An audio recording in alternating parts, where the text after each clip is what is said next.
bad yeah. energy. Yes. Bad juju. Yeah, All there we right. go. Here we go. Game 3. Here we go. A lot of whole energy here. Again, a lot on the line still here for the rest of the weeks ahead for TNC. Ladies and gentlemen, welcome to game number 3, Omega and TNC game 3. Look at all those sprints on the side of Omega. I feel like right after the real world manipulation drops, they're all just going to run on out of there. It's going to be even tougher for Escalera. Renjo's just going to be annoying that Eve. Kelra, of course, blazing to it into the back line there. Man, so they're actually just going to plant Miko down here for now to go ahead and help Kelra a little bit here. And, you know, in terms of the gold lane matchup, I mean, whenever you have a Claude on your side, you have that farm factor. Beatrix can do the same to an extent, but entries for Claude, especially mid to late game, is pretty devastating. Let's see who's going to get the Little Wander here. Very key for both teams. It looks like it's secure for Ryzen. So slow and steady for these two. Probably won't see a big team fight up until the first turtle. No big invades. Invades for information, yes. Get a Scaled Blizzard, a Crammer, an Ursa or two. But nothing massive happening for another 42 seconds unless they go for a pickoff. SD got it. He stole a small camp up top. Yeah. It's one of the things that I mentioned that we'll just be seeing small invades here and there. Good. Yeah. Pretty good though. I mean, in this situation, especially if you're TNC, you might as well just go and be as stable as possible in this first portion of the game, because still you want to be able to scale up really well. You want to be able to utilize the fighting potential around objectives that you have when you draft this Eve pick and really go for your favor. Again, it's difficult to pick even Renzo off on this Uranus, despite him not even having his ultimate just yet, as he'll get it just now. You can't really find picks off. So now, the first objective of the game coming up, you're going to see both teams kind of crowd around this area aside from the gold laners. Yeah, just two beefy boys staring at each other while their teammates are just fighting all around them. They're both just going to wait for the last moment to Retribution. Well, for Ryzen to ultimate and Retribution. Yeah. So it's a clear goal for Omega here. Again, they have nothing. They have very few things to actually stop Ryzen from doing just that. Cram here zoned out by PLVJ and Ryzen. Soft reset on the turtle here. Great pull by Omega. Zone control by Miko and Renzo, pushing away SD.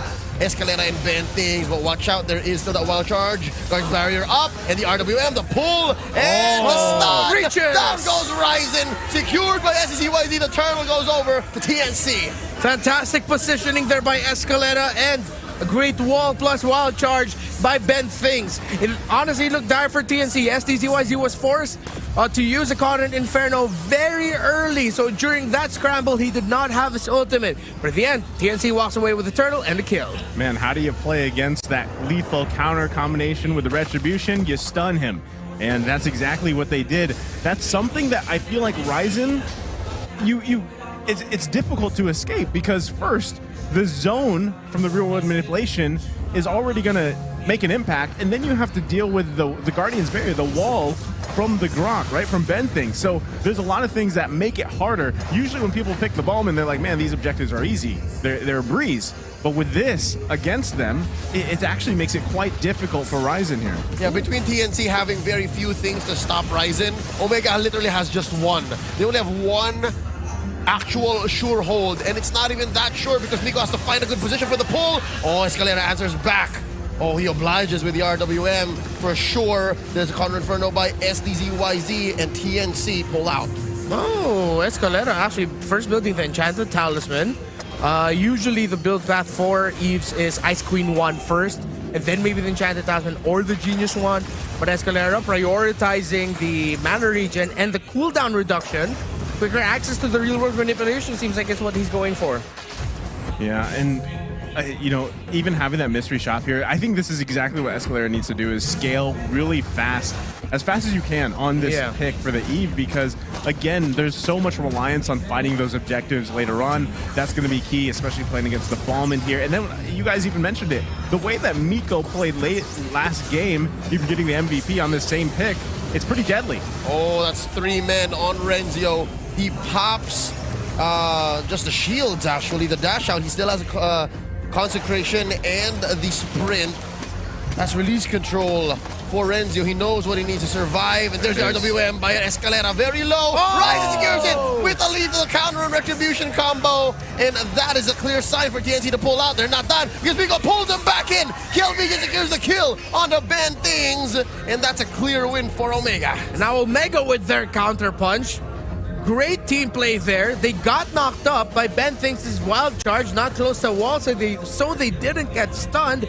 And I think what Ben Things was going for was, yes, he wild charged back to help out Escalera, but at the same time, I think he was crossing his fingers that the knockup would last long enough that he didn't need to worry about that lethal counter. But right the moment Ryzen landed, lethal counter, retry, turtle goes to Omega. Yeah, and like I said, they have the tools to stop Ryzen from doing that, but that time, Ryzen able to come out on top of that one, grabbing the second turtle of the game. And that's going to become a lot more apparent for TNC. You have to be thinking, okay, we need to perfect this time or perfect that positioning because that is our ace up our sleeve to deal with this as the Lords start to come up later on in the game. Something they have to figure out because that will be a huge factor on those objectives later on. And now we see them focusing here on the bottom side. Oh, gotta respect Yasuo's damage. Escalera drawing the line. You can only fight under here because we're gonna take this tier 1 turret. Actually, not a lot committed by TNC to take that. It's a huge win for them. That bottom part of the map gonna be tough for Kelra to farm in. Yeah, and now it seems like TNC has woken up. They're decisive. They're relentless. They don't look for that picture-perfect setup. They just play for whatever's right in front of them, try to make something happen. That's what they did in game number 1, and now it's working out for them here in the early game. Interesting move here by Ryzen, committing the lethal counter, threatening a small camp takeaway from SDZYZ. I think he knows that they're going to bounce this last turtle of the game around for a little bit. He should have the ultimate back available by the time they actually commit to it. Unless TNC has that information, like I said, you know, to kind of deal with it. But they are going to give this one a little more aggressive go here. He has it back, the ultimate. Here we go. They take it. And I'm guessing, very key, what Ryzen did there. It was a long con, but he made sure that with that little scramble, he made sure that the dams, SDZYZ, was purple free. Yeah. Great call there and great instinct by Ryzen to trust that it will be back in time. Careful eye there on those timers. No problem for Omega for that turtle. Next play for Omega, they have to get a turret down. So it's at this point, again, you know, both of the side lanes here at this point, I feel like even Kelra and Yasuo, they've been in vacation mode. SD taking the damage, but you're just going to be fine.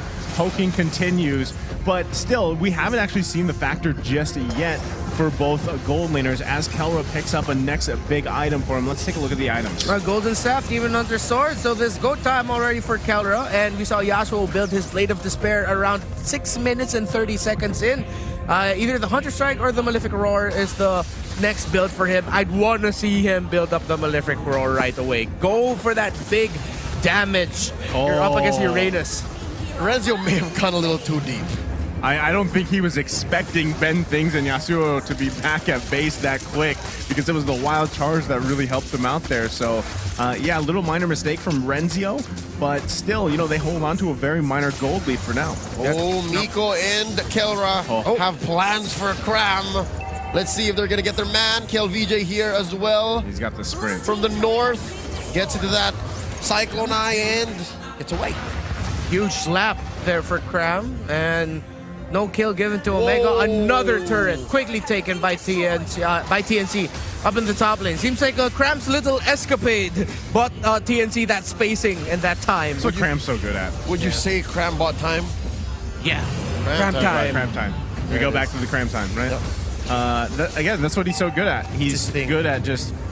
Honestly, if you think about the XP laners out there in the league and everything, in the multiple regions, the ones that can force pressure on the lane, that's how they're successful, right? But already, initiation coming out. Bente's coming in with a concealed play, confirming a kill onto Miko. Despite that, Ryzen, though, keeping this position. Kelra Forcing out Cram to make a move. SCCYZ as well. Yasuo, he doesn't know. He doesn't know. He knows. He does because he saw. Creeps did not come out alive. Look at this. SCCYZ gets hit with a lethal counter, survives between Renzio and Ryzen, but not for long. He's down. He's down, and that's a kill for Omega. TNC unable to capitalize with that first pickoff because just as quickly Nico's back on the map. And this gives Omega a 2-man advantage for this first Lord. TNC split up in that fight. Omega knew that they could get kills, and they got him. SCCYZ 10 seconds until he gets back. This Lord might go to the hands of Omega. Yeah, they're not going to be able to grab this one as the conceal comes out. They're going to push them back here. And that's going to be a Lord secured for Omega. First one of the game. Clean take. Yep. Oh, that was a strategic trade. Yeah. Very well worth it. Kelra eats up a sniper shot by Yasuo. A warning. How much is Beatrix hurt? Kelra's damage at this point also is no laughing matter. So TNC have to watch out. Escalera's timing and positioning with his real-world manipulation. Very important for TNC. I mean, one thing is TNC does have good clear. They should be able to handle this first Lord just fine, plus manage the waves. The thing is I mean, even before all that happened, before it unfolded, you even saw Cram kind of a little too aggressive into that turret. The tier 1 is still up, ended up going down trying to find Kelra, and now again they're on defense here. We're seeing TNC really have to be together to go against this Omega lineup right now. This is a Phoenix flavored ube, which is interesting because spicy. It's spicy, and prior to this, TNC was actually all across the map, and so quickly how Omega actually flipped that and forced it to stick. No wonder why that Beatrix hurt. He did build that Malefic Roar, also has the wind in nature. Same goes for Kelra. Well, there you go. They handle the Lord here. They're still holding on to the tier 1 in both the mid lane for both teams. And again, it's at this point where the next Lord does come up, you want to get those tier 1s down. Oh, there's a concealed play. That's 4 men burying Renzio in the bottom lane. And that's going to force Omega to put bodies and resources in the mid and potentially the bot lane. Yasuo making the right call to clear up that minion wave. Is going to force Omega to split the map a little bit more than they would want to. But that's a hell of a lot of ults committed by TNC. They might not be able to take this. There's the RWM and the Counter Inferno. Look at Kelra going in deep with the blazing duet. Doesn't find Escalera. He survives, and both teams walk away with no casualties. Yasuo grabs another turret on the bottom side. With all that action happening in the mid lane, that was a great job by Escalera to survive that. That's what you get with a man advantage. You don't notice that this one dude's working down bottom, and you lose a permanent structure just like that. Great decisive call there by TNC, and that's why Sprint has become the new favorite spell for a lot of mages, a lot of marksmen. If Escalera had something else other than a Sprint, he wouldn't have survived Kelra's onslaught there. He barely got away though, but he got away. It's what's important. Yeah, I mean, don't give any kills over to Kelra if you can. And Escalera, again, doing a great job there. Still, though, with less than 30 seconds for that next Lord, both teams want to grab these tier 1 turrets if they can, get that space advantage, or just find a pickoff. That's why we see them trying to put pressure on both of the side lanes, manage those waves, and a lot of conceal plays are initiated, just sometimes they're not resulting into a kill. But here comes one from TNC as they get in position here on the bottom side. Oh, Miko checking this bush, and there's the wild charge. Yasuo erases him with the Wesker.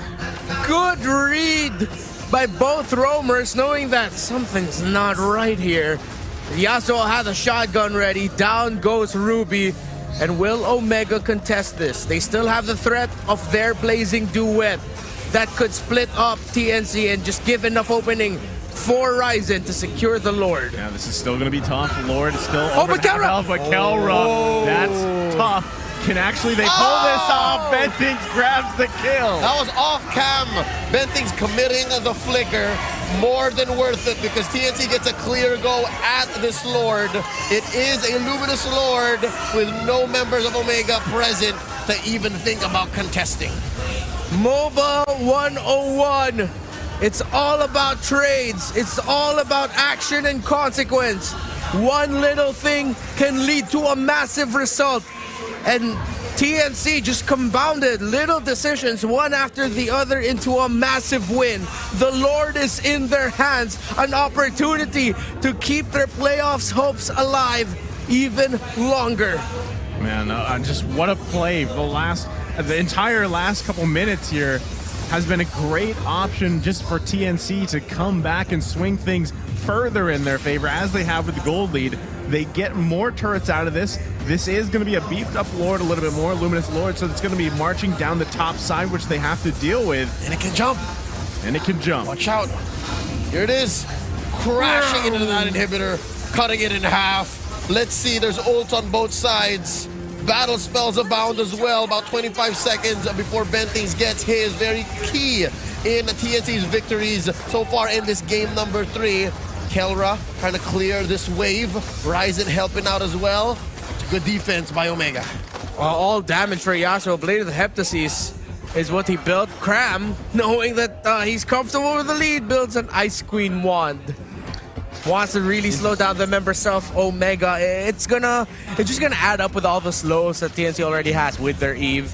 I'm sure SEZYZ can dish out some slows as well if he built either the corrosion side or the dominance ice. Light down. The scary thing for TNC is even with this, we've seen a single Blazing Duet turn tides. Yep. I mean, they're going to pop a conceal here, but I don't think they're going to be able to catch anyone. Just getting some vision back into their side of the jungle because the purple's going to be coming up here shortly. So right now, Omega on the defense, but look at Yasuo as well. Oh, Ryzen, even Ryzen should be in trouble here. Walks in. Ooh, no dice. Close call though. But Ryzen at a third of his health. Good block by Miko with the snipe. And giving over the orange to Kelra. That was it was too close for comfort. So tanky bombman, it's all the muscles that Orc has. And the items, of course. There's a lot of basketball. Yeah, a lot of basketball. The basketball skin.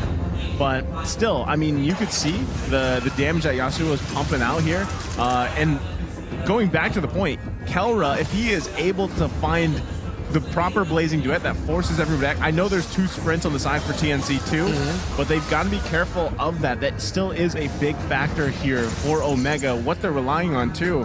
And even Kill VJ, I mean, Kill VJ hasn't been able to do too much on this Lilia pick, but if he's able to somehow bait out the right ultimates against the next Lord here now coming up, that's going to be crucial for them. But TNC obviously with this position factor in their favor as they go ahead and pull out the Lord.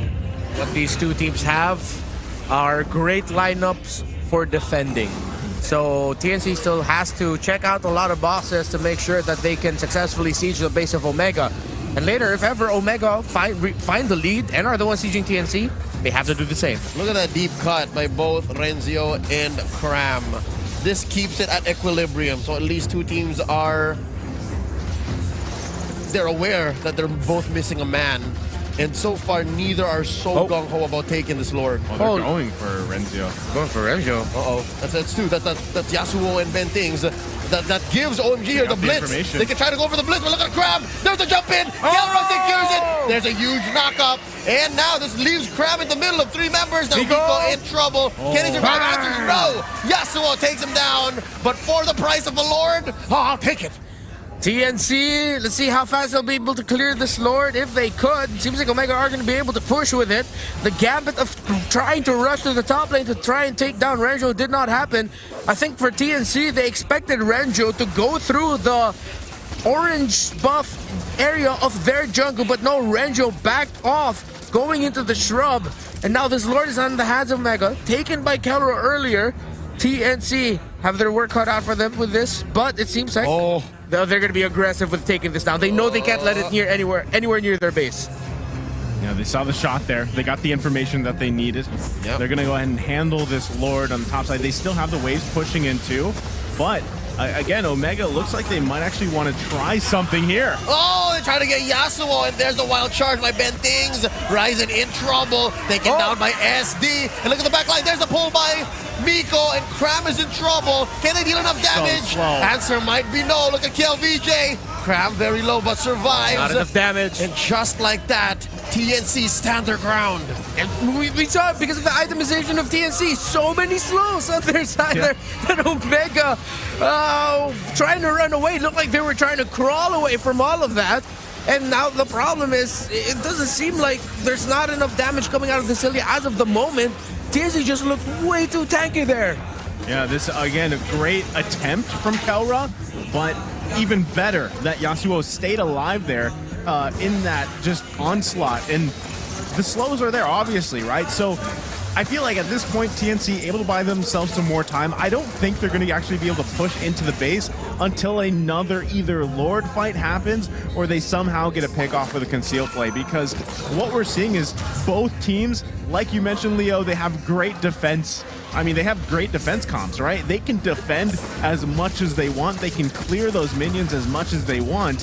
And the factors now are, does Kelra have the wind of, does he have the immortality? Is it available to him? Is the wind of nature available to him? Does Yasuo have it? Because Yasuo, by the looks of it, is just full-on damage, has a little bit of sustainability. Hasklos as his build, no wind of nature. That's a very brave decision on the hands of one Beatrix.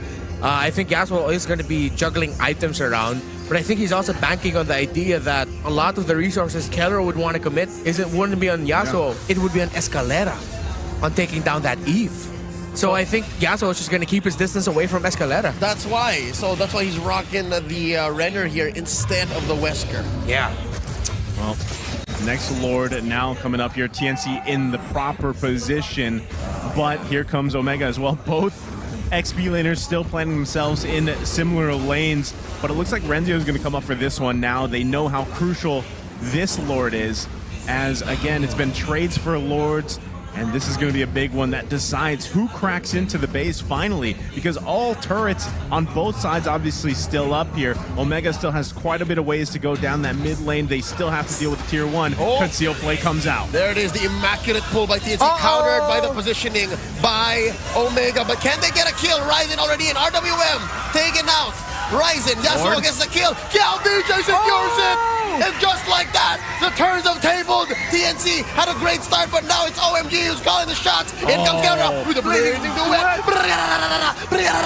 TNC back it out. Look at Renzio. He's fighting his man. Down comes Yasuo. Nico shuts him down. As he sees he's scrambling. I'm on out of here. Classic K&K. The king became the thief, stealing the Lord. Kelra says, I'm taking your life as well, TNC. SD forgot he had the retribution. He was trying to fight in that fight, and the Lord was taken from Kill VJ. He had the retribution earlier on and ended up using it to try to survive there.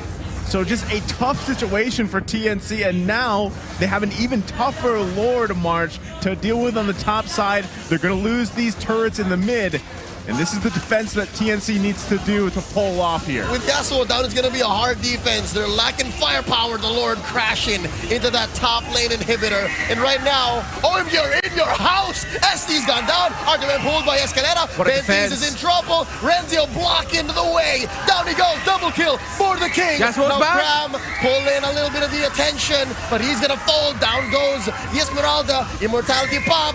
There's the lethal counter. Winner truncheon answer by Cram. It's not my time, not there, but it is now. KLVJ gets another kill. That's a delayed triple for the king, and it's just Yasuo and Escalera on the defense. Can they hold, though? Can they hold TNC? But Omega are being disciplined. They're being safe right now. They want to get the middle towers first. Big. I mean, that was still an amazing defense for TNC. They were able to buy time on Cram alone, but did they buy enough? Because now they have to defend against the full force of Omega. It's 2-5, 2 defenders, the brave Escalera and Yasuo. They're just gonna crash into the base. Ladies and gentlemen, the Barangay take the series. A win for Smart Omega. A reverse sweep. Another one for the season. And now, dire straits for TNC. For their playoff dreams, they have to pull off something close to a miracle. Yeah, and I know